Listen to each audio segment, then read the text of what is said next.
An error occurred. Please wait 1 moment and then try again. And this is for your X account. My X account? Yeah. Does it say why? No. Just said an error occurred. Wait a moment and then try again. Yeah. It's both of our X accounts.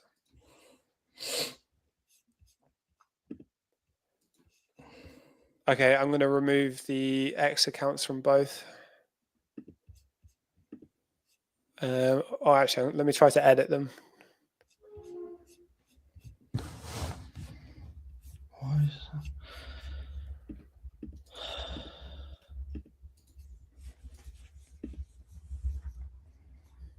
that? Okay. I edited the settings, saved it. Well, I didn't do anything and it worked. So let me try it with yours now. We are actually live right now, by the way. Okay, I'm live on. Yeah, if you click go live on Instagram, it should work for you now. Where is it?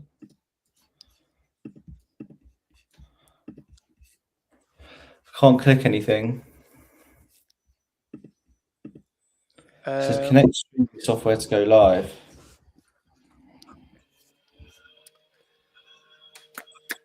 Now I've gone live, it should pop up in the top right. The bit that says go live should allow you to click it. No, it's kind of grayed out. It says I need to add a link here. Add a link to your live video for viewers to. Is there a link? If anyone is in here, apologies. We're testing some new streaming software, so just give us a moment while we get it sorted. Add a link to your live video for viewers to. Oh no, that's just a link. I don't want to add a link. Connect streaming software. Did you change my Instagram link? No, I didn't. Okay. Did you send me a new one? I did, yeah, Discord. Okay, thank you.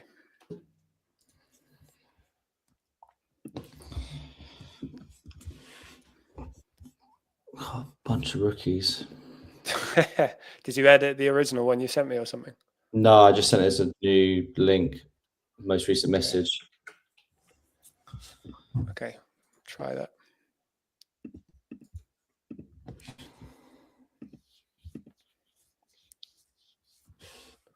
It is not letting me update it. Okay, I'll tell you what, I can end the stream and we can go back in if you like. Let's just crack on with that, I think. At least we know for next time. Okay, you're live on Instagram on my side, so hopefully people over there can hear it. Cool. I've got the comments turned on, so anyone out there watching, let us know if you can see us. Sam, do you want to invite me into TikTok? Yes, mate, I will. Ian, sorry, mate. If you're still in the TikTok one, we're just testing some new software, so give us a moment whilst we try and get it set up.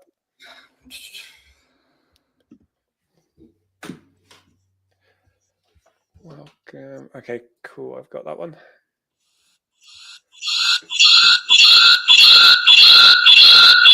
What is that?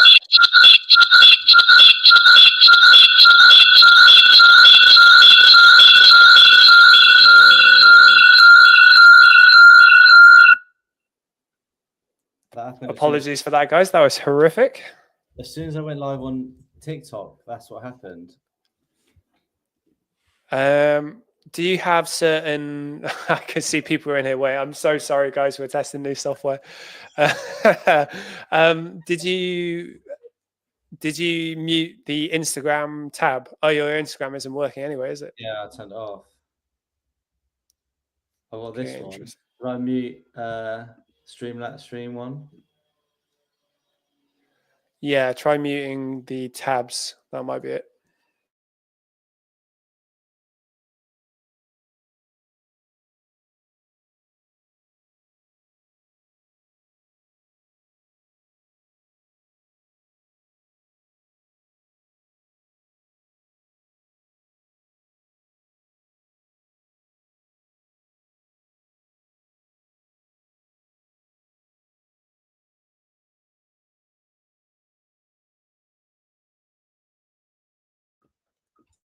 Let us know in the comments. Let us know in the comments. Let us know in the comments. Let us know in the comments.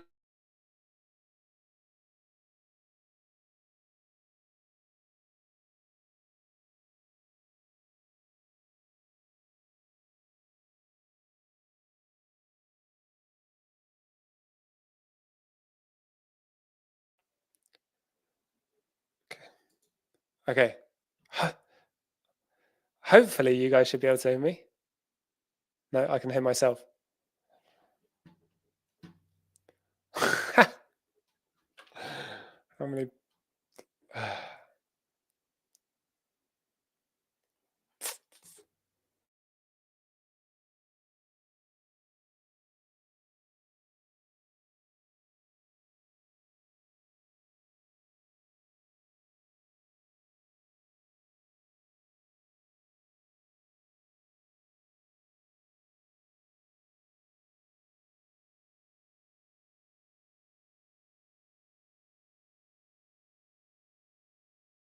If I unmute myself, does it become echoey?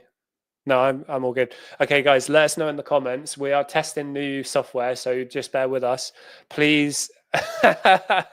Riveting stuff, yeah, absolutely. Let us know. Can you, wherever you're watching this from, can you drop a message in the comments just so I can see if the software is working that we're using? For some reason, we're getting feedback, so I can hear myself talking when Sam's unmuted. Sam, whenever I have that issue, it's usually because I have a Chrome tab that I need to mute. So instead of muting StreamYard, you would right click the tab on Chrome for the other software, social media platforms, and then mute them individually. That might work. I think it's all right now. I've just turned all of the volumes down on TikTok, TikTok Live. So I think it's all right. No, there's an echo. Oh. Oh, actually, hold on. Say something again. Hello. No, sorry. That probably didn't help. Does that work? It seems right for me. No, it's like you're the great and powerful Wizard of Oz.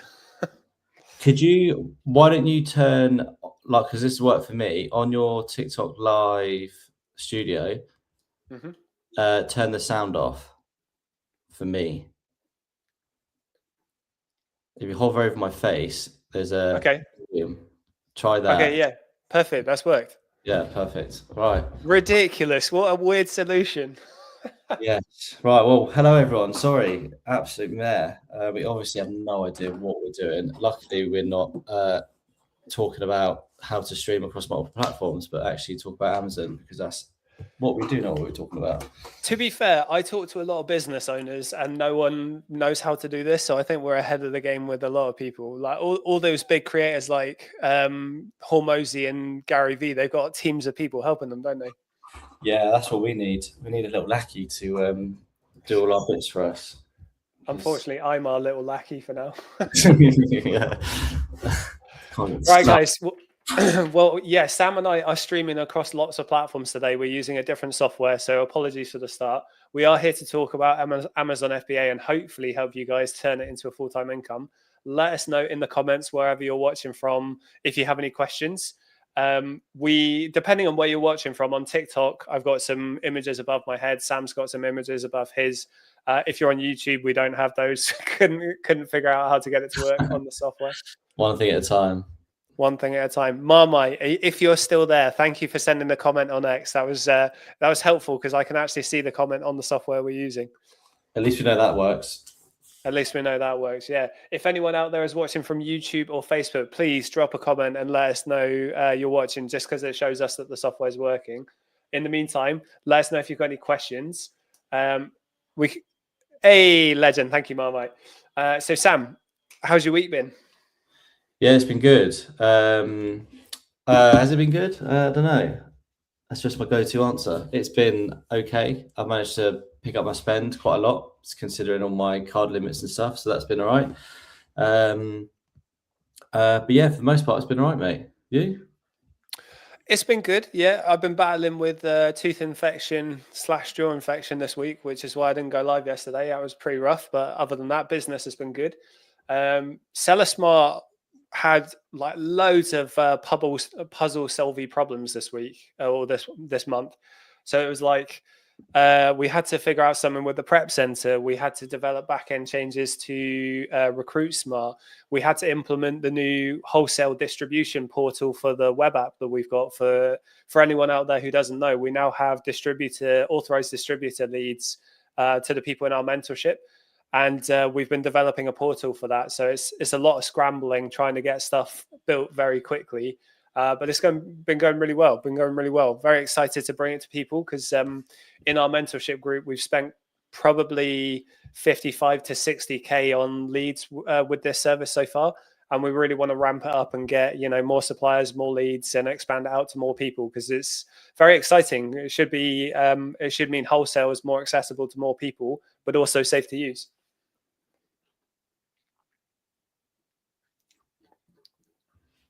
Everyone's pretty buzzing about it in the mentorship. Like I had a call yesterday where we went through, I reviewed a load of the leads. But yeah, everyone's super happy. Everyone's pretty excited to get going with it. Show comments on stage. I don't know what that means, so I'm going to ignore it for now. Sam, you said you've been able to pick up your spend, so no update on the Amex. Huh? Oh no, there's a huge delay.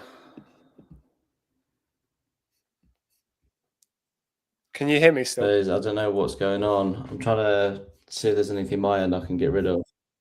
I can hear you. It cut out a little bit, but I can. Let me get rid of a few things, see if it'll make a difference. Jack, I can see you in here on TikTok. Welcome to the live, mate. Thank you for joining. Sorry, it's it's a bit of a messy one today.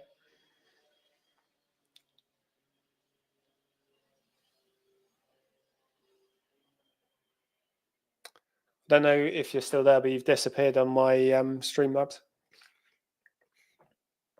or StreamYard, whichever this one's called. Oh, okay, just me. All right. So yes, guys, this week in terms of Amazon, my Section 3 appeal to everyone who's been watching the debacle with the Section 3s lately, my Section 3 appeal is now in. I've done the second appeal, I think it is. So I'll let you guys know in the coming weeks what happens with that. We've noticed with testing these distributor leads, we've noticed that wholesale gets probably more headaches than online arbitrage, which is what we've been saying for the last 6 months online, I would say, because Amazon knows that major retailers are buying authentic stock. You don't tend to get as many headaches. Every time we use wholesale and distributor leads, Amazon always requests like everything under the sun for you to validate that it's authentic. They're really not making it easy. I have no idea why they're doing that, though, because they make so much money from people selling on their platform. So you'd think they try to make it as easy as possible, but they don't. Morgs, how many ASINs did your Section 3 affect? I just got the Section 3 for one, but annoyingly, I hadn't even sold the product for like 7 months and it was deleted. So it is what it is. I tried to contact the brand to get them to retract the Section 3, but they didn't. They just ignored me. And yeah, the only reason it's been on my account for so long is because there's a bug on Amazon's side. The ASIN that I got the Section 3 from is not the brand that's listed on the complaint. There's a disconnect. The ASIN is the actual brand, but the brand on the listing says Samsung, but it's not even a Samsung one. Sam, you're having no luck? Can I invite you in again? Let's find out.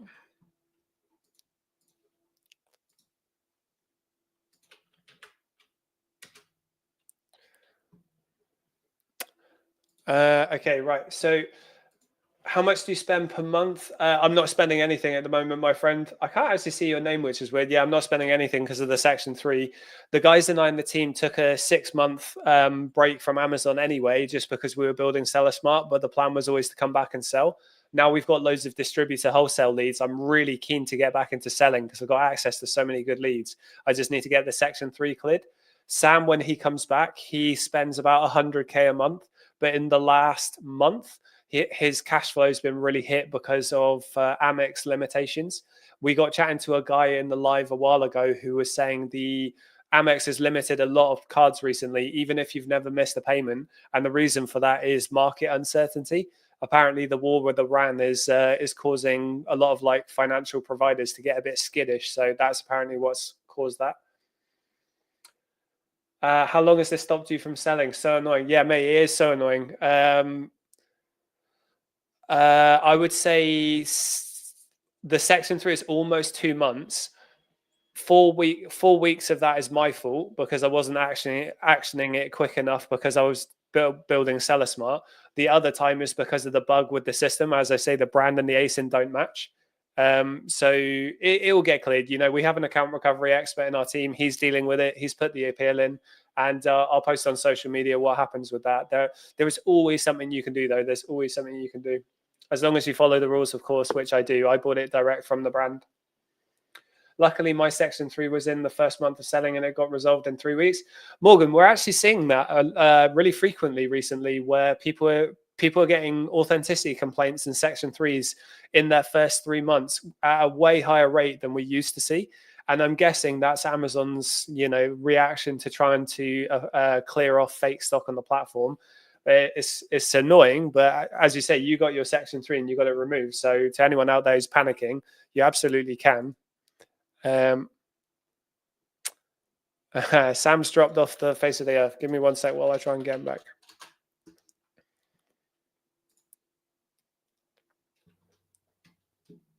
I'm glad you were able to get yours removed, though. That's really good. We have an account recovery guy, which is a paid service, but it's frustrating for new people because obviously new people coming into this, they don't have the proven validation that it works. So having to spend money getting a Section 3 cleared when you've only just started isn't really, it's not really, ideal. But for someone in the game who's been in this for a long time, like we've got a prep client who has an authenticity complaint right now. And he's happy to spend money getting it cleared with an account recovery expert because he has the proven validation that it works. Sam, are you back in? Hello, I've just added you back in, Sam. Can you hear me? Yeah. Hey, okay. Can you hear me? I can hear you. Can you hear me? Yeah, my internet is horrific. You need to talk to your ISP. I don't know what that is. Your internet service provider. So who do you get your internet with? No, so that's fine. So I've just done a test with them. I'm with Virgin. Like my download is like 150, but it's on my device. My download on my device is 5. And I'm trying to Google and figure out what's happening and what's going on. Interesting. Did you want to try TikTok again? Yeah, I will. It's probably going to bug out again, but let me go. Beeprocats, what do you recommend doing when you have no capital and things to prep?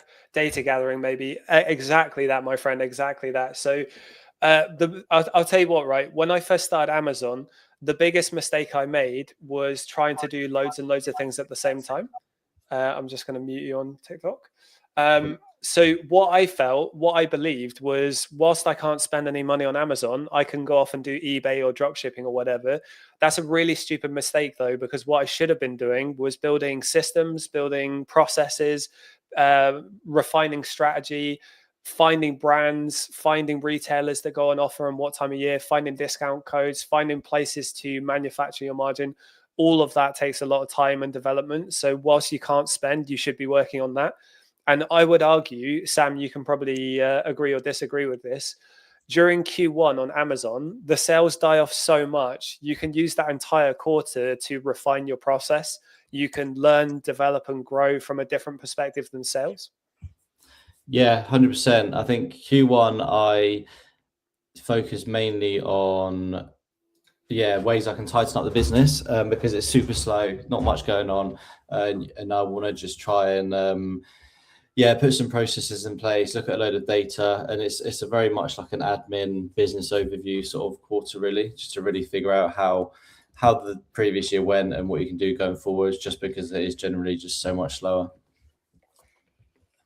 Oh my God, my tooth hurts so much whenever I drink water. It's not working again. Has it crapped out for you again?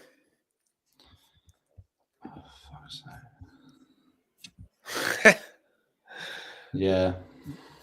The laboured, repressed swear word I heard. Give me 5 minutes. Let me see what I can do. Yeah, maybe try restarting your device. If your device has slow speeds, try restarting your device. Okay, right. Yeah, Morgs. BRB. No worries. Morgan, yeah, has allowed me to have my first proper month of selling this month. That, mate, that's I'm glad, but it's been a while, hasn't it? So that's annoying that it's taken that long, but I'm really glad that you've gotten going. This is what I mean, man, when I say you have to just persist through the headaches and have a thick skin. Because now you're having your proper first month. If you'd have given up, you wouldn't have had that before. So well done for keeping going. Any tips for sourcing brand direct? Morgan, I don't mean this in an insulting way. I know the sort of cash you're working with because you and I have spoken. I don't think brand direct is the right option for you. I think when you do brand direct, you need a fair bit of capital and experience because of your job and because of your experience. You know, you're a very smart guy. Maybe you're a bit different. So yeah, you know what? Fine, let's give it a go, right? So if you're going to try brand direct, I think you need to have at least 10 grand and you need to go into it with a service mindset. You don't want to go into it thinking, hey, I want to buy your products, let me sell them. You need to go to the brand and offer them something that's going to help them grow their business. If it's a brand that you've heard of, you probably can't afford it. You're looking for small to medium sized business brands that have sales data, which you can validate with Keeper. Ideally, you want to find brands that don't have any other sellers on them already, although you can become an authorized seller if you want to. And you need to go into it and approach it with the mindset of what can you provide the brand to help them grow.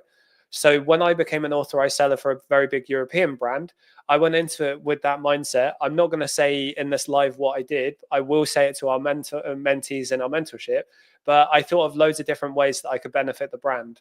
I had a really good chat with the authorized distributor, and it's very important to note that wholesale distributors brand direct is a relationship business. It's not a buying and reselling business in the same way as OA.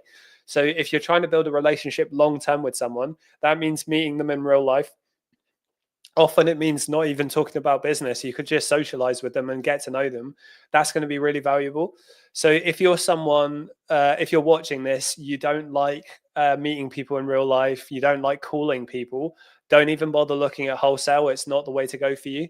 OA A to A and EU A to A is a better option. And if you have less than like 10 grand, don't even bother looking at wholesale or brand direct, in my opinion. Yeah, you need to be able to do this. You can't just email suppliers and expect them to build a relationship with you. It doesn't work that way. You need to develop a relationship with them by chatting. And like for me, myself, I've always loved talking to people. I've always been very social. I've got good chat when I need it. And it paid dividends for me with that supplier because I was able to schmooze him, you know. And that's the kind of thing you want to do. You want to go into it thinking what you can do for them rather than what they can do for you. People catch. I have an ASIN that sells 500 times a month, and I've had it for a week with no sales, only 2 other sellers. Have you been maintaining the buy box price? And if you filter Keeper to see the last month, if you scroll your wheel across the buy box line, do you see your storefront coming up in the pink line at all? If you see your name coming up, it means you're going into the buy box. You're just not getting sales when you're in it. If you don't see your name coming up, then you just need to be patient and wait. Sometimes it does just wait a little bit longer. The other 2 sellers on the listing might have really high reviews. So that's something you need to check before you buy the product. Are the other 2 sellers on the listing massive sellers with a lot of stock? If they are, they're probably going to get the buy box for longer than you. Yeah, all things that you check beforehand. Makes sense. Appreciate that. Continuing with OA, probably the best. Yeah, 100%. So I was actually saying to our mentorship group earlier today, I do think the way Amazon is going, I think in the next 5 years, we're going to see a lot more brands requiring letters of authorization. It's not that case right now. If anything, I would argue it's the opposite. We do wholesale and OA. We have way more headaches with wholesale than we do with OA because major retailers, as I said earlier, Amazon knows they're buying real stock. I do think in the next 5 years, we are going to go into a model where you need to get letters of authorization, either from distributors or the brand directly. But we'll wait and see how that goes. Brand direct is tricky, it's challenging. And for most new sellers, it's not accessible because, you know, if you're doing this from your bedroom and you have no business experience and not a lot of cash, the brand's not going to want to work with you. If you've got leverage, you know, seller smart, we're lucky. We've got leverage at this point because we've been working for a while.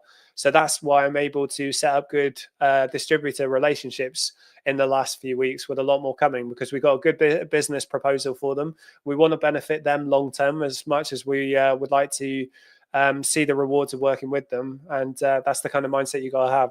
Honestly, though, guys, do not get it twisted. OA, A2A, and EU A2A, amazing. So much more accessible, so easy to get into, so much less risk, so much quicker to turn your stock around and get good returns. As long as you learn how to do it and you learn from your mistakes, we're all going to buy listings that tank and brick, but that doesn't mean it's going to happen every single time you do it.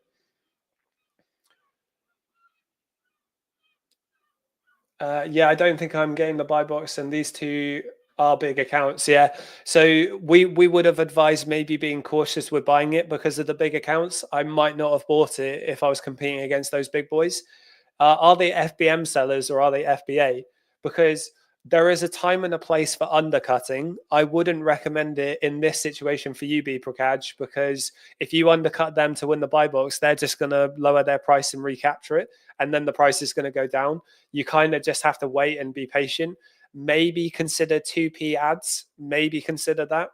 But you have to be careful with your margin if you're going to try that. For me personally, and I think Sam would agree if he was here, I would just sit and wait and be patient at the buy box price and monitor it regularly to make sure that the buy box price, if it changes, that you follow it.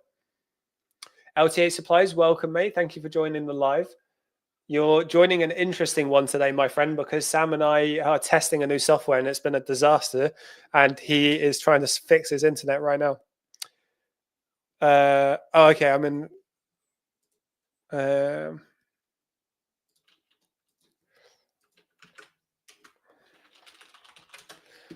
Okay, Sam is in the stream right now and he was waiting for me to accept him in. So let me try and figure this out again.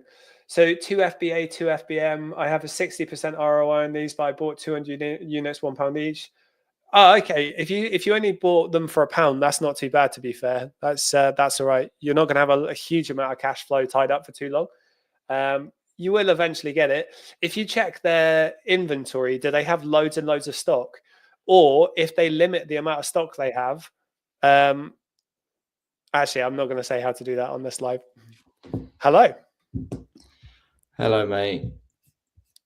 You seem down. Oh, it's so frustrating. I don't know what is going on. My device is, I don't know, just say my device download speed is just horrific, and I have no idea why. I reset it, but it doesn't seem to have made a difference. You seem okay for now, so let's just go for it and see how we get on. Yeah, cool. Sorry, what have I missed? Yeah, it's B Prakash bought a really good listing that sells 500 times a month. He's got a 60% ROI, but he's not getting buy box time. So one of the first questions I asked was the other sellers on the listing, are they really big sellers? Have I lost you?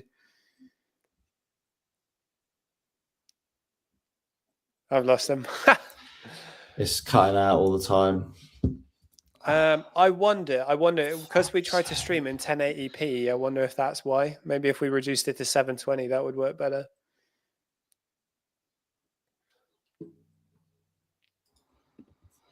We can try.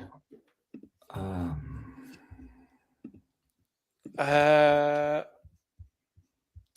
trying to think. Seems right now. As soon as you get going, then it cuts out. Okay, interesting. Is there a delay? It's something my end, so there's probably not much you can do. No. I think it's okay. Your camera keeps freezing though for me. Bring up Claude and see what it recommends to test, because the only thing I can think of is closing all your Chrome tabs, closing background processes from your task manager. Just right click and end task on a lot of them. And next time we'll try 720p, but it might be the room you're in. Oh, he's gone. Okay, fair enough. All right, so yeah, really good talking point from B Prakash there. So when you're reviewing a listing, that's one of the things that you need to pay attention to. The other sellers in the listing, it's not just how priced they are, how they are priced, it's how much stock do they have and how many reviews do they have. There are some listings that Sam won't even bother looking at. I was talking to him about a lead the other day that I thought was good. Sam didn't want to touch it because one of the other sellers on it had like 15,000 reviews. JB, I haven't done that yet because we've had constant tech issues. Sam's trying to fix them right now. So once we get that figured out, I will then post it with live. we're still kind of, I don't want to waste people's time at the moment because we are back and forthing a bit. We are trying the new software and it's very cool. It's just Sam's internet is crap. That seems like it's the problem. Also, if I don't get an AC in this studio, I'm going to die during summer because I'm cooking already today. It's wild how hot it is in here. JB, what you could do if you are free, could you go to our social media platforms and drop a message in all of them just so I can see if the comments come through? So that would be like Facebook, YouTube, and Instagram and everything. Could you do that? Yeah, exactly. Top floor in a loft with insulation everywhere. It's hot. Thank you kindly. Really appreciate you. Anyone have any questions for Amazon FBA? I came in here today hoping to talk to Sam, obviously Tech Issue City over here. I'm trying to think. JB, I think 1 unit sold. It's in FC transfer actually. Okay, well the fact that you got a sale, that's good. Hopefully more should kick in. Yeah, you just got to be you got to be patient. I wish I could give you better advice. You just got to be patient. Right. Does anyone in here have any recommendations for what Sam can try and improve his internet? I'm guessing, like I've recommended all the obvious stuff. Sorry for the loud typing.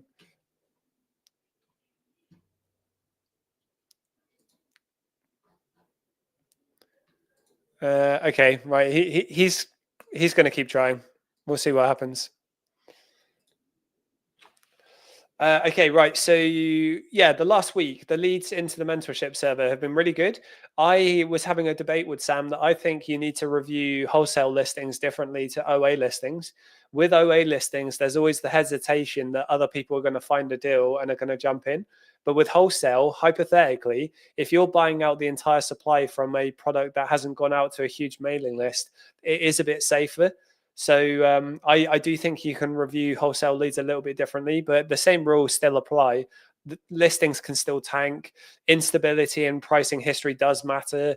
Other sellers on the listing who have huge stock levels might have bought it way cheaper than you. So you still have to be careful in the same way, but reading the graphs is kind of same, but different, if that makes sense. Yeah, that's a good suggestion. So my internet is with an Ethernet cable that drags up my whole house. I might have to tell Sam to do that.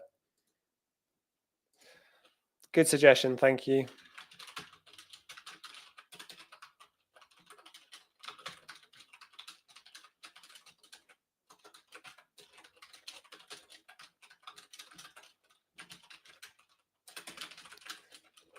Again, sorry for the loud typing. Just letting Sam know.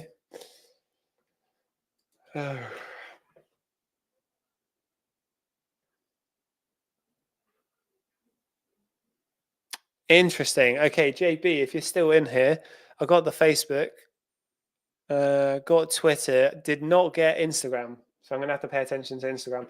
The Northern Lens, how long have you been at FBA, my man? Welcome to the live. Thank you for joining, mate. I've been selling since 2023. The platform has changed a lot and it will continue to change a lot. Sam, who's the head coach in our mentorship, he's been selling longer than I have. He's been selling almost 5 years. Left comments on Instagram, Facebook, and Twitter. Yeah, we got all of them except Instagram. So I'm guessing that's because Instagram is an RMTP connection. So I'm just going to have to keep an eye on it. Thank you very much for doing that, though. I appreciate it. So yeah, the Northern Lens. Yeah, I've been doing it since 2023. I got made redundant. My job, alongside 17,000 other people, got offshore to India, and they prepared for AI.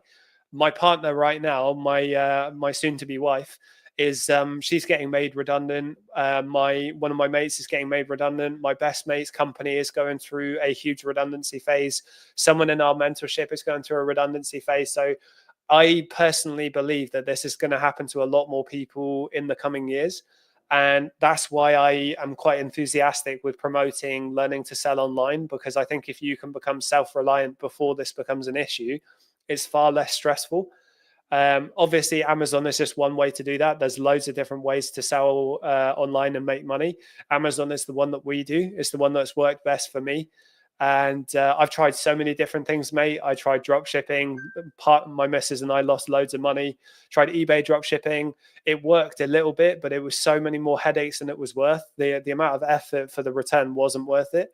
eBay is pretty good. It just doesn't have the sales velocity of Amazon. And then Amazon was the go-to one that always worked really well. Always come back to it. I hear you. I was made redundant 15 months ago, set up a recruitment business. I'm now setting up FBA. Very cool. Yeah, very cool. We have a recruitment section of our business, but it's with people from the Philippines. We hire virtual assistants out to people who do Amazon FBA. I'm guessing if you do a recruitment business, you must have done quite well because it's quite a profitable niche, isn't it? But yeah, FBA is a really good shout, mate. You hypothetically, you should be able to do that alongside your recruitment business. You're going to have to front load it in the beginning. You're going to have to learn, put a lot of effort in the beginning, and then eventually delegate, automate, and outsource as you go. So you can get to a point where you only need to spend 10 to 15 hours a week on it. That's roughly what I was doing before the Section 3. That's roughly what Sam does now, and Sam does 2 million a year. But it doesn't happen like that straight away. You have to build to that point, which we're trying very hard to build services to make it way easier for people to get to that point, because it's such a good business model, especially with the idea that you can really severely reduce the amount of hours you have to work on it whilst maximizing the returns. Recruitment is saturated, high risk, high reward, but sporadic, hence starting FBA alongside. Fair play. Yeah, fair play. I would have intuitively guessed that had I thought for 5 seconds, because like, everyone's looking for jobs, aren't they? The job market is really rough. So of course it makes sense. Recruitment is competitive. It's a weird one, right? Though it's a weird. Everyone is saying the job market is really tough, and yeah, I also see business owners saying they can't find people. It's a weird. What would it be like? Almost like an oxymoron. What do you think about the government-backed business loans for FBA sellers? LTH, really good question. So we do not recommend going into Amazon FBA with debt until you figured out the strategy and you have something that's working. And that's only because it can go wrong. You know, you can there's a where is it? There was a study, right, where people who get loans, people who get money that isn't earned through hard work, are way more frivolous with spending it. So people who get loans to start businesses start to make a lot more risky decisions. So going into it, you might over leverage, and you might borrow money and put too much money in a brand that then becomes a problem and you can't sell it. So what you want to do is you want to figure out the strategy first. And then if you want to scale with credit cards, Amex, loans, whatever it is, obviously you're an adult, you make your own decisions, you roll your dice, you take your chance. The government-backed one is probably one of the safer ones because, it's a gov-backed one, 6% APR, but it is a personal loan. You are personally liable for it if something goes wrong with your business. So just bear that in mind. I know someone in our community who got approved for it. I actually need to talk to him about what he did in the application. And someone else we've been helping over the last couple of months, he's waiting for his application to get approved. If you do go down that route, then you can get 25K per director, which is also why it's a good one to go for. There's also places like iWalker. Wayflyer is who we've got an affiliate with in our free service. So in our free community, if you sign up with Wayflyer, you get a pair of free AirPods by using our link. But they reject almost everyone, I've noticed. I don't think we've actually had many people be approved for that. So you want to decide if you want to go the commercial or the personal route. If you do go down the loan route, credit cards and Amex obviously is there. This is not financial advice, just for education. I'm not an accountant. I'm just telling you what people do. But yeah, it can be a good option, but figure out the strategy first. Typically, when we get people coming into our mentorship, if they want to go for loans and stuff like that, we're not as nervous to say, hey, maybe don't do it, because they're working directly with us. We can tell them to avoid the mistakes. I would never recommend anyone. I would never tell someone you have to get debt, because I would not want that financial responsibility to linger over my head. But if people do want to get them whilst they're working with us, we're less worried about it because, we can help them avoid the headaches. I hope that makes sense. Most companies have taken recruitment in-house to save money, which I understand. I mostly headhunt. Yeah, makes sense. I think we're going to see that in. I think we're going to see that in the job market a lot, aren't we? As AI advancements continue to grow, I think we're going to see a lot more in-house building of everything. It'd be very interesting to see how the job market changes in the next 5 to 10 years. I personally, I'm wondering if all of our jobs are going to be gone by AI, we drastically have to rethink how society works.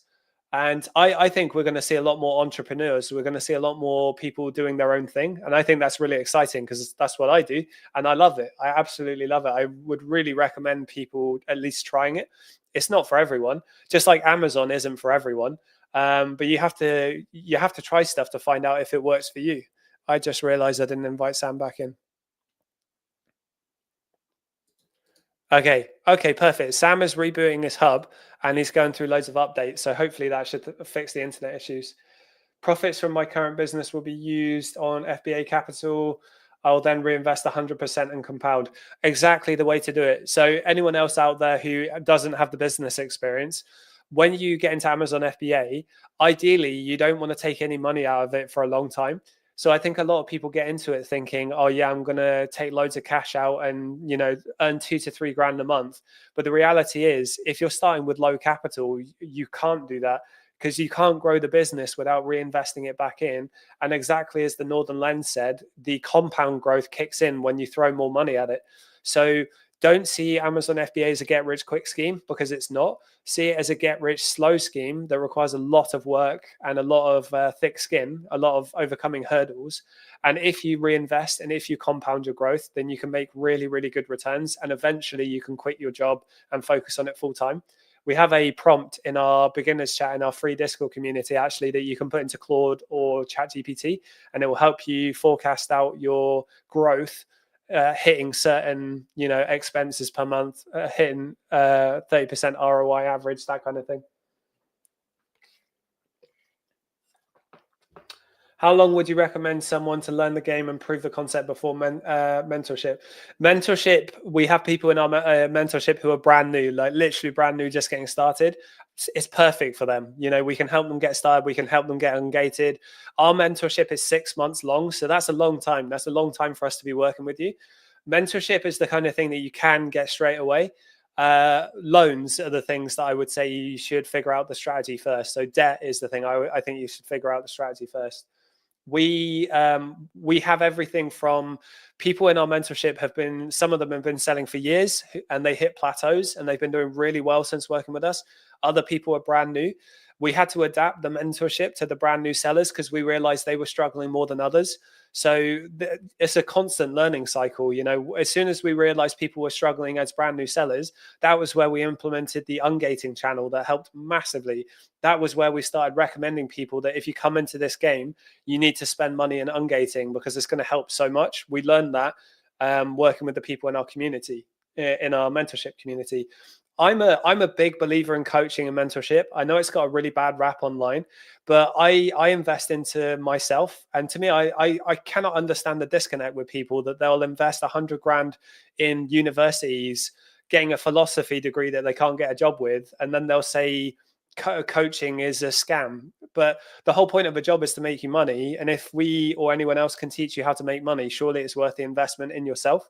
And again, it's a weird disconnect between America and the UK. In the UK, people see an investment into coaching as a cost. In America, they see it as an investment in themselves. It's a huge cultural difference.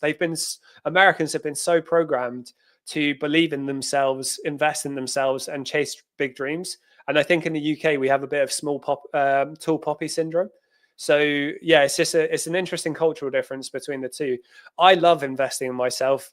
Whenever whatever stage in my life, as I progress through the tiers in business, as I push through the ceilings in business, I'm always going to invest in coaching. Seller Smart has a business coach. We work with Ben. He's done a great job, and we've found really good growth since working with him. And down the line in 6 months' time, we might find another coach to help us fix a different issue. I got a little bit of coaching for social media. I got coaching from Sam, which is why I know him. Sam coached me for Amazon FBA 2.5 years ago. And in a week where I couldn't spend any money, the 3 days after I spoke to him, I spent almost 10 grand. It was brilliant. So yeah, definitely I like it myself, but I understand it's not for everyone.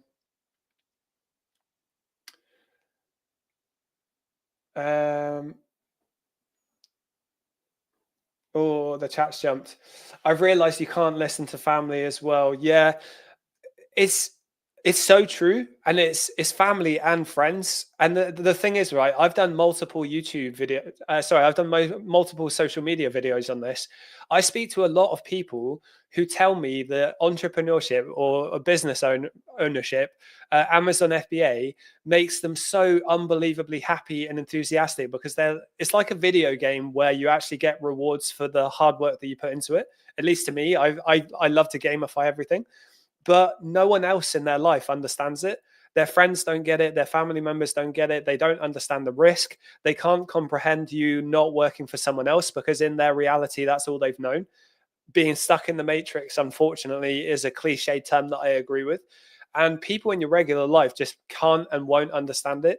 And unfortunately, as much as I love my friends, I realized I can't even talk to them about it, because I could tell they were just disinterested. They just don't care. And it's just one of those things, unfortunately. It is a slightly lonelier road, but that's where community can be so good. That's where our community can give you a network of people who understand what it is you're doing and understand the vision and the growth mindset. I think it's so important in business to surround yourself with people with growth mindsets. I've met so many people I've met so many people on my journey, if that sounds too cliche. Throughout the years, I've met so many people who do not share anything. They keep everything cards close to their chest, and they don't really get anywhere. Whereas what I found, the more I share, the more I gain. So in a way, it's selfish. I give as much information on these lives as I can. When I work with people that I like, I give as much information as I can, and it's because, to me, the more I give, the more I get. Seems like a nicer world to live in as well, at least to me. My plan is to invest 20K capital plus all profits in 1 year. Hopefully it'll give me a chance. Always invest in yourself continuously. Just find the right mentors and do homework. Exactly that. Exactly that. Don't get me wrong. I've invested in mentors that weren't the right option, but I still learned at least one or two things from them. So even though it wasn't what I hoped it would be, I still took away one or two bits of key info that was really valuable to me. And I think that's the way to approach a lot of things that you invest in. If you can take away something that's going to improve you even a little bit, that's a win. Obviously, something that we strive to do in our mentorship is to provide more than you were expecting. So it is an investment to work with us. You do need to have at least 5K to invest, but we like to give way more than people coming in expect. And that is why I believe the common bit of feedback that we get all the time is, I've done multiple mentorships and ours by far blows it out of the water. We put so much effort into it. We do not hide anything. We show everything in our mentorship. And yeah, we've got an amazing group of people in there that we've cultivated. We've been very selective with who we work with, and they're an amazing bunch. Everyone helps each other, which is really great to see. Evan, what's VA? VA is a virtual assistant. So in Amazon FBA, one of the ways that you scale this business model is that you delegate tasks to a virtual assistant. So in the Amazon space, you can go for an admin VA, virtual assistant, or a product researching VA. So most people go for product researching VA first, because a product researcher will find them leads, and that has a direct correlation to the amount of money you make. What we believe, admin VAs are actually life-changing. I have a VA. She's my right-hand woman. She now works in SellerSmart. I've been working with her for almost 2 years. I love her. Janie, shout out to Janie if you're in this call. Yeah, an admin VA will change your life by just helping you do so many things in your business that take up a lot of time that you don't want to do. And they do actually make you money. They make you money with refunds, reimbursements, and things like that. But it's not as directly obvious as a product researching VA. In our recruitment business, we have two very, very, very good performing VAs who are looking for work right now. So if anyone is interested, drop us a message and let us know. They've been looking for jobs. They've been passed and ready for a job. So we're trying to place them as quickly as we can. Planet Durr, welcome to the live, mate. Thank you for joining. Sam is going to be back in here, but he's having network issues, so he's just fixing them. Haven't heard from him since. We'll see how it goes. In business, it's so important to help others and share success. It comes back around 100%. It's the abundance mindset, isn't it? If you have an abundance mindset, you're going to attract people who have an abundance mindset. If you have a closed, scarcity-driven mindset, in my mind, how can you possibly grow in the same way? I just don't think it's possible. At least to me. I know everyone is different. Be progressed. I fully agree with sharing. I've shared so much with friends and it's been reciprocated 100% because they've learned or realized we could work together. Exactly. I'm a sucker, right? I'm really passionate about my friends and my family. So when I find something that works, I'm desperate to get people into it. I really want people to try it. And I have a personal brand podcast coming out soon with my friend Tom. And I'm trying so hard to get him into Amazon so that he can quit his job and he can come and work in our team eventually. But he's got a very cool job. He actually, I don't know if I'm allowed to say what he does, but he works in the podcast space, let's say. But yeah, same with my sister. I was trying very hard to set up a done for you profit share system with my sister so I could get her into Amazon to eBay dropshipping. But again, it was way too much work. It was profitable, but it was too much of my time. So I ended up scrapping it off. And with the wholesale distributor leads that we've got coming into our mentorship now, over time, I'm going to develop that. I will probably create an Amazon account for my family members and some of my friends who want to get into the game. That's a great way that I can see hooking people in. And then when they see it works, they can bring their experience. They can share their insights. You have no idea how limited your mindset is. And I mean that for myself as well. We all have our own perspectives and perceptions of how the world works, and everyone is different. So when you can have multiple minds working on the same problems, you can get drastically different outcomes. And that's why building a team is so good. We've now got 15 people in the team at SellerSmart, and we're constantly looking to grow it. And with AI advancing as quickly as it is, our ambition is not to get rid of people. The ambition we have is to grow an amazing team of people and equip them with AI so they can help build our business. Instead of replacing people, just give them the tools to enable them to do their jobs better. Because again, what's the point in the society if no one has money, time, and can't get a job? How can capitalism work in that scenario? It seems obvious to me, but it is what it is. All the people in power are old, aren't they? They're all boomers who don't get it. Elliot, do you fully believe coaching is very valuable when starting FBA? Yeah, 100%. So it depends where you're starting from. Obviously, you don't have to do coaching. I say this all the time. If you want to work with us or even anyone else, the first thing I would say is trust your source. Make sure that you trust the people who you're getting coaching from. And if you want to go solo and learn yourself, you can absolutely do that. You just need to remember that you don't know what you don't know. So you are going to make mistakes that a coach can help you avoid. And you are going to take longer to learn because you're not going to have a game plan and a strategy to follow from someone else, as long as your coach is good. Does that mean you can't go solo? Absolutely not. You can absolutely go solo and do really well.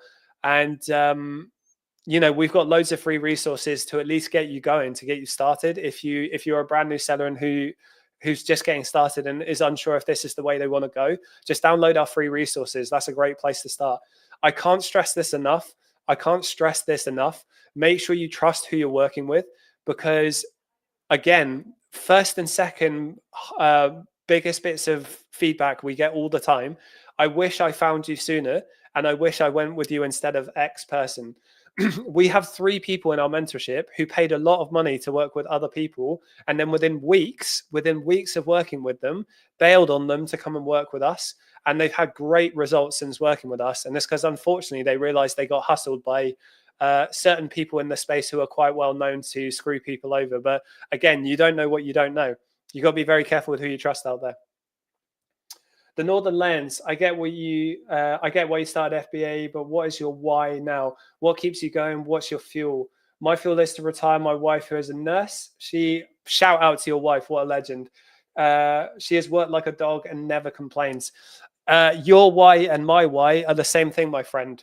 I have a child. My first child is going to be born in August.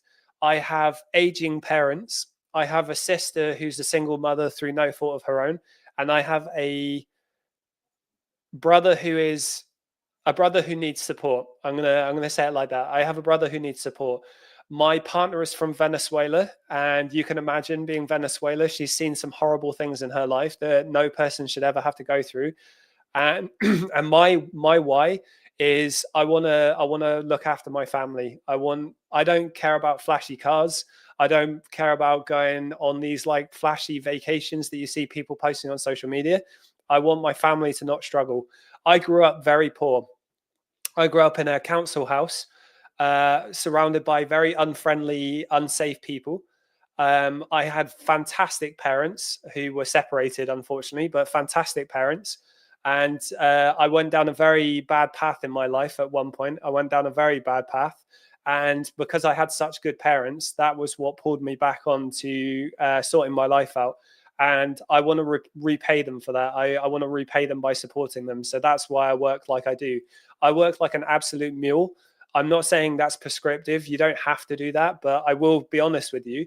The more you guys can invest into this, the more you're going to get out of it. I work all the time. But the thing is, I love what I do, so it doesn't feel like work. I go to bed. This is going to sound so sad to you guys, and I don't even care. I go to bed sad that I have to stop, and I wake up excited that I get to start. I am a very lucky man. That's a good life right there. If you can find something that gives you that much passion, in my opinion, you've kind of made it, right? And obviously for me, that passion is seller smart. I'm so passionate about what we do because we've really drunk our own Kool-Aid. We get so much feedback from people that what we've been doing is helping. It really reinforces that we're on the right path. And for me, Amazon just unlocked that in my life. I had an employee mindset. I was thinking like an employee. I never once considered business.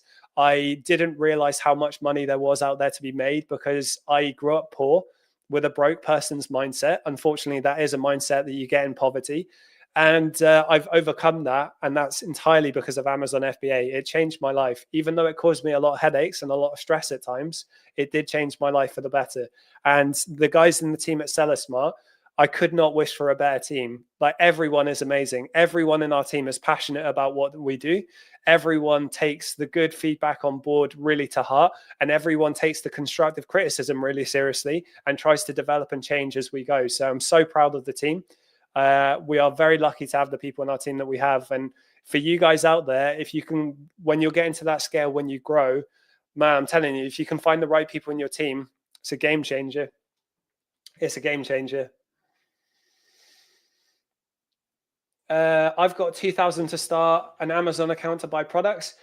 Prime Time Plumbing Heating, welcome to the live. Yeah, that's a good place to start. We recommend people starting with at least 1,000, but 2,000 is better. So the fact that you've got $2,000 is a good place to start. We've got loads and loads of free resources. If you want to download them, we've got a free course that will teach you the fundamentals. We have a paid course that's coming out next week, but we need to record some videos for it. We have a paid course already, but we got loads of back-end data of what videos people were watching. And we realized people just want to know how to source. So we wanted to make a cheaper course to give it to people for a lot more affordable price and only cover sourcing. So that's going to be coming out next week. And then to anyone out there who's got at least 5K to invest, if you want to work one-to-one with us, let us know. We only have 5-star reviews in our mentorship program. And we have very, very, very cool features that have just been added to it recently that's going to be game-changing. Already is game-changing, to be fair. Is it ISIV 101? Hi, interested. Is this FBA with the mentorship? Do you help with product selection step by step? Yeah, so really good question. Welcome to the live. In our mentorship, we believe in teaching you how to fish, not giving you a fish. To an extent, we now give people wholesale distributor leads, which are going to be integrated into our software as well. But we teach you how to be self-reliant so that when you leave our mentorship, if you decide to leave, most people have decided to stay in the group when they're done. If you decide to leave, you're going to know how to do this game in the long term and keep compounding your growth. So when we teach you the skills, you're going to go off and find leads. We will review your leads and we'll tell you if they're good, if they're bad, how much to buy, and we'll handhold you every step of the way. The one-to-one mentorship is 6 months. You get Sam as your head coach. You get to ask him as many questions as you want. And we have a 50K guarantee that at the end of 6 months, if you haven't hit 50K revenue or doubled your revenue as an existing seller, then we will keep working with you until you do. And we haven't had to pull that up with anyone yet. So yeah, we wanted to add that guarantee to de-risk it for people. But I just want to reiterate, you need at least 5K to invest. I've been working really hard to implement buy now, pay later. It is a massive headache in the UK. It's very challenging. Hopefully I'll have one sorted, but who knows? The Northern Lens, love that. And I can see you meant every word of that. Thank you, my friend. It's really good to have you in here. You've got such a similar mindset to me, my friend. I'm glad you joined today. I'm going to give you a follow. Give us a follow back and keep in contact. Let us know how it goes. Talk to us about the mentorship if you want as well, mate. You said you were interested in doing that. Oh, I don't know where Sam is. Sam was supposed to rejoin, but he's not. Okay, sorry guys, I've got a bunch of questions. Let me try and go through them quicker. How scalable would you say reselling is on Amazon? Sam, who's the head coach in our mentorship, he does 2 million a year. You can scale this to the moon. You can scale this to the moon. We personally, we see this as a lifestyle business. Amazon, you use it as a cash machine to get more money than you could ever make from a salary, depending on your job, unless you've got some crazy job. It's not going to happen in the UK though. And reduce the amount of hours you have to work on it, free up your time, get time freedom, get cash freedom. And then if you want to go hard on Amazon, you can. If you want to pursue other stuff, you can. We see Amazon as a lifestyle business. If you want to scale this to the moon, you can, but you need to be a very specific type of person. It's going to come with a lot of stress and risk. So if you want to do that, you can, or you can treat it as a lifestyle business and let it supplement your life. As I say, we only work on our Amazon businesses now with the systems and teams that we have. We only work 10 to 15 hours a week. And I don't want to put more than that into Amazon. Well, actually, I put all my time into Seller Smart, but you get what I mean. When I get back into selling properly, once I've got this section 3 removed, I'm not going to put more than 10 to 15 hours a week into it. And I'm going to see how much I can do with it. Within reason, I'll post that publicly. I want to be careful with, I don't want to get audited all the time. Sam gets audited a lot by HMRC. He passes it every single time, but it's a lot of stress. So within reason, I'll share the results. Northern Lens, I also grew up in poverty. It often gives you the grift needed to drive on. 100%, mate. I work harder than anyone I know in real life. And it's because, when you've gone through pretty extreme poverty, I had phases in university where I didn't eat food for like 3 or 4 days. It was my fault, but that changes you. I've always worked hard. I've worked since I was 11 in a paper round. No matter what job I've done, I've always worked really hard to be the best at it. Even if I'm not the best, I am a firm believer that you should always be competing against yourself, not others. The expression comparison is the thief of joy. So I'm always trying to be the best version of me. Probably hit you guys with too many cliches today, but I believe every single word of it. I only strive to do a little better each day. And I've made so many mistakes in my life. I promise you that. I've made a lot of mistakes, but everyone deserves a second chance. Everyone gets the opportunity to remake themselves. And if you do that with one good decision every day, you can change your life. LTH, 100%, tough times make tough people. Couldn't agree with you more. Have you ever heard that expression? Tough times breed strong people breed good times breed weak people.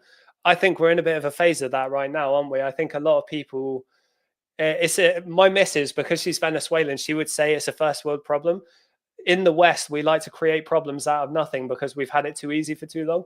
Not everyone agrees with that, of course, but it certainly seems that way to me and my partner.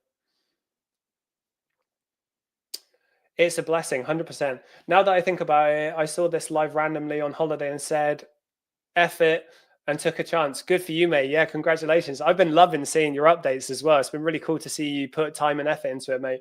I'm very excited to see you do well because you've put the work in, mate. Keep it going and you'll scale it. Elliot, I'm already in your Discord and the tools are so helpful. Definitely will give a boost when starting. Appreciate that. Thank you. Yeah, I used to work for Microsoft. Reese used to work for Ford as a project manager. Reese in his team was actually seen as a genius, and I'm not going to deny the man. I'll stroke his ego whilst he's not on the camera with me today. Sam used to be a project manager, and Cal is our developer.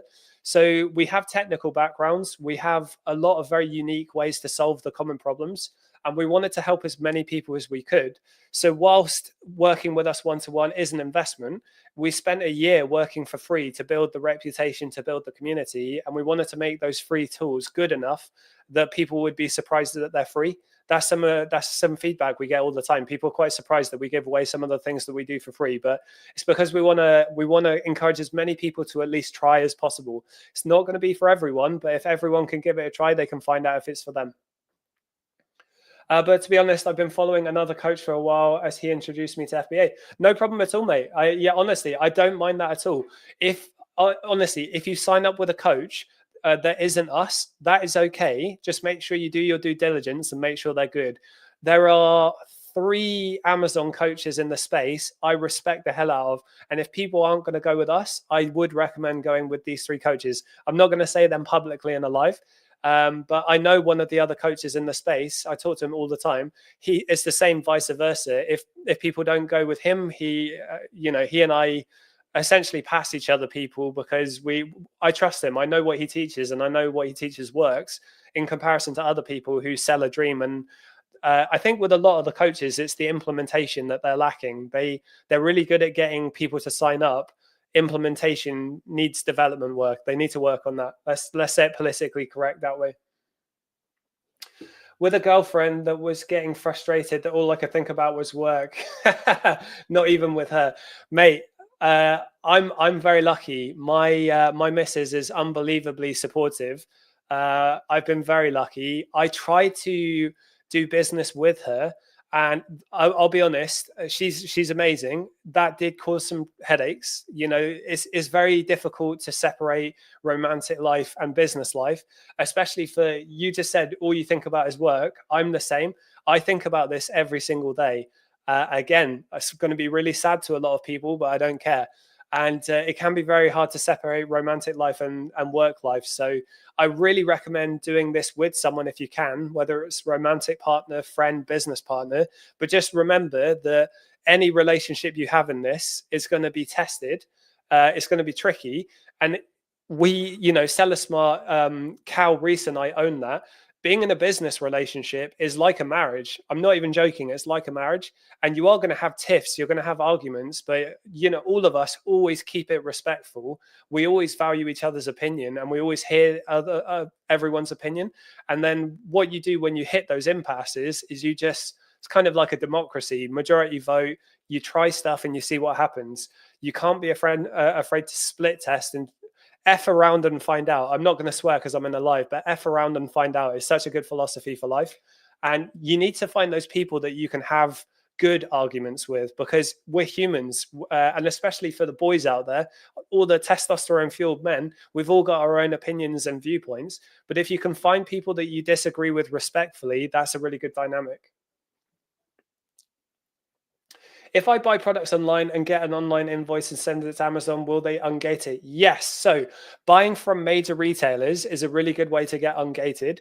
You have to buy from retailers that give good invoices. Some of them do, some of them don't. The invoice has to show your registered billing address, the one that's on your company's house that's registered to your business. It needs to have your business name, not your personal name, in the billing address. And it needs to show their supplier information with the required units that you need to buy. So it might be 10, it might be 100. In the US, they're now getting invoice requests for 500 to 600 units for ungating. Pretty wild.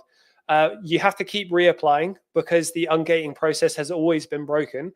So applying about 5 to 10 times on average is about the norm. And there's little tricks that you can do every single time you reapply to get it increasingly likely to get approved. Retail invoices so far, in our experience, have really good ungate approval rates versus random wholesalers. Amazon don't know where random wholesalers get their stock, so it's not as effective as retailers. Northern Lens, I have business experience. I'm just not great with tech. Probably going to be my biggest barrier. Yeah, to be fair, that's quite common. A lot of people say they're not really techie, which is fine. The software that we've developed, it's going to be an all-in-one thing, right? It's going to do everything. We are realizing though that it's complicated.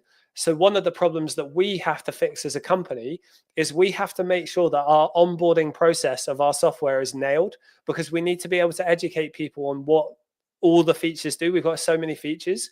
So that's going to be a challenge that we have to figure out as we get more feedback and experience with it. Right now, it's only being tested by the people in our mentorship. And we will try to make it as user-friendly as possible. But yeah, this is one of the things that we've been talking about a lot in the background. We really need a system that works for people who struggle with the tech side of things, because that's a lot of people. It's a lot of people. And whilst AI is good, it's not perfect for Amazon. It gives a lot of bad Amazon advice. What's the biggest reasons that contribute to winning the buy box? Really good question, Nicholas. Thank you for joining the live. Okay, how much stock do you have? What are your seller metrics like? Is your account health healthy? Do you have a good IPI score? Do you have reviews on your account?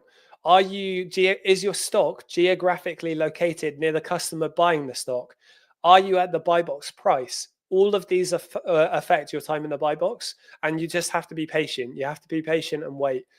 If you're on a listing where you have 5 units in stock, the listing sells 200 times a month, and you're next to a seller who has 500, that seller with 500 units is probably going to get the buy box a lot more than you, assuming that their seller metrics are good, their account health is good, their reviews are good, and geographically that they're located near the customer. So there's loads of different factors that go into it. Obviously, when you're brand new into selling, you have no seller metrics, you have no reviews. So you just have to be patient, and you have to spend a bit of money in ungating. That's another thing that you have to do, separate to your question, but it's still relevant. All of those things affect the buy box. Elliot, can I use your fulfillment center in future without you as a coach? Yeah, absolutely. So our ecosystem is there for everyone. You don't have to work with us in the mentorship, but we have VA recruitment, we have the one-to-one coaching, we have a prep center, and we have the waitlist for the software. We have Amazon account recovery expert in our team. And absolutely, I'll drop you, Elliot, I'll drop you a message. You did say in the future, if you give us a follow, we'll follow you back. Someone in the team will drop you a message, and whenever you're ready to sign up to the prep center, just let us know. I just think for the budget I have, it may be the best use. Yeah, prep center is a fantastic way to get started. Elliot, very soon, the wholesale distributor leads that are only going to our mentees in our mentorship, we are going to be doing some leads to our prep clients as well very soon. So the way our wholesale leads work in the mentorship, it is only financially viable for us if it goes through our prep centers. So that's a prerequisite. It has to go through the prep center. But yeah, we will be bringing that to our prep clients down the line as well. Very excited about that too. The Northern Lens, got on well with a mentor. They sent me a presentation. It was so messy, poorly put together. Yeah, it happens. It happens. People rush through it. Well, it's one of those things. Was the information good? If the information was good, then it's kind of, maybe they're just messy. But if the information was bad and it was messy, that's not so good. And later in the journey, I could gain more knowledge in other groups. Yeah, absolutely. Go for it. We're the best, though. What is IPI score? How many reviews would you say is really good? IPI score is an inventory performance index. So you have four metrics on an IPI score. All of them are affected by different things. So you've got stranded inventory, which basically means if you get stranded inventory, that is stock in an Amazon fulfillment center that is not associated to an active listing. You need to fix that as soon as you can. We've got in-stock rate. How good are you at keeping your listings in stock? We've got sell-through rate. Anything above a 2 is considered good. Amazon considers you selling through your stock too fast a bad thing, but who the hell cares? As a seller, you want to sell through your stock. And then you've got a fourth one that I can never remember off the top of my head, and I can't be bothered to sign in, but there's 4 metrics for IPI. What was the fourth one? In-stock rate, sell-through rate, stranded inventory, and I can't remember the fourth one. Always forget that. So on some accounts, only 3 metrics show, and mine was like that for a long time. So that fourth one, I always forget what it is. What do you mean by seller metrics? So seller metrics is IPI score, and it's also your account health. Your account health, anything above 200 is considered healthy. You want your account health to be as high as possible. In the arbitrage model, getting your account health to 1,000 is never going to happen. It just doesn't work that way with arbitrage. In wholesale and private label, it's a bit easier to do that. Your account health is going to be reduced every time you get a compliance violation. So if you get an IP complaint, you need to get that cleared to recover your account health. If you get an authenticity complaint or a Section 3, that hurts your account health. When your account health has been above a certain point, I believe it's 250. If your account health has been above that point for 6 months, you get account health assurance, which means your account's a bit more protected. But even people with that get really bad violations that tank their accounts. So as long as you're following the rules, you're buying the legitimate stock, and you have evidence of that, you should be fine.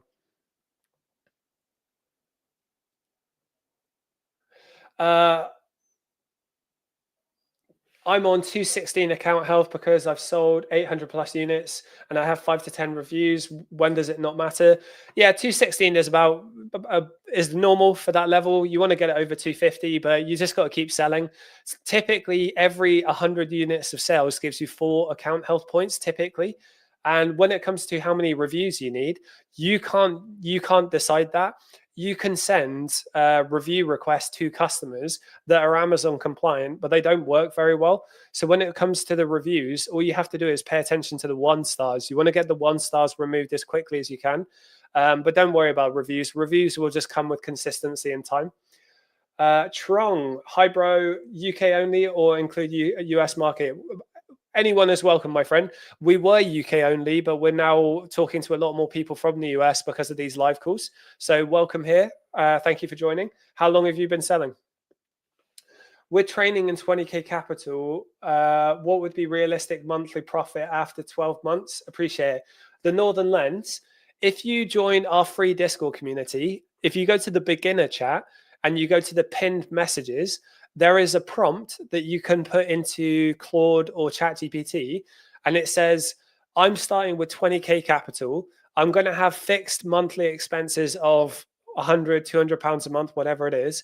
I'm expecting a 30% return on average. I'm expecting a 30% return on investment as an average, and I'm going to recycle my cash flow every 4 to 6 weeks. Can you forecast out what that looks like in the next 12 months? It will give you a rough estimate.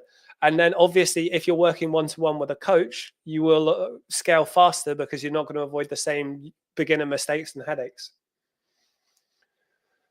Appreciate it's hard to predict performance and profits. Yeah, you can forecast it, but it just depends. It depends on how good you are at it, how much effort you put into it, how many mistakes you make, how many products do you buy that weren't good purchases. All of these things are going to have an effect on it, but you can work out averages. Kieran Burton, when your product sells out, do you have to take it off the listing? Right. So Kieran, really good question. We split tested this in our store. When your product sells out and the final order is processed fully, deleting the listing as quickly as possible has a direct impact on improving your in-stock rate on your IPI score, which is a good thing. You want that. I do not list a product and then buy more stock and put it on the same listing. I have different SKUs based on the order. So anytime I sell out of a SKU, I delete that SKU and I send in the next order. Everyone does it differently. Our free purchase tracking sheet will help you create custom SKUs for your orders, and it will help you bulk upload products. But you don't have to go that route if you don't want to. It's just recommended in the long run. Would you recommend storefront stalking sellers with low reviews to find products? Absolutely. So when you're first getting started, storefront sourcing with SellerAmp SaaS with sellers with 400 or fewer reviews is a really good place to find out what brands they're selling. You can go through brand by brand, try to reverse engineer with Google Shopping where they're buying their products from. And if you can't find the products, either the sale has ended or you haven't learned to manufacture your margin, which you need to do. Thanks for sharing. No problem at all. Have I been selling for long? I've been selling since 2023, my friend. Been selling since 2023. It passes unbelievably quickly. This is another thing worth noting. Time is going to pass anyway, so you may as well get started now so that you can get the compound effects of your hard work. Does Amazon make a unique product code for each of your? Does Amazon make a unique product code for each of your units? So they used to have a thing called co-mingling, right? that was where I could send stock in with the manufacturer barcode, and my products would be thrown in with the rest of the products of the same type. And whenever I would make a sale, they would just send out any random product from the pile. They stopped doing that recently, which is a good thing. I never understood why people do this. Now, every time you send in products, you have your own unique Amazon barcode SKU labels that you put onto the product. So when you're sending a shipment, you have to send them in with a unique SKU label. When Amazon fulfillment center staff scan that, they will associate that product to your inventory. Elliot, I've just sent you a long message, but might be too wordy, to be honest. Interesting. Let me have a look. Okay. Guys, this has been a really fun live. Sam was supposed to come live with me today, but it didn't go well.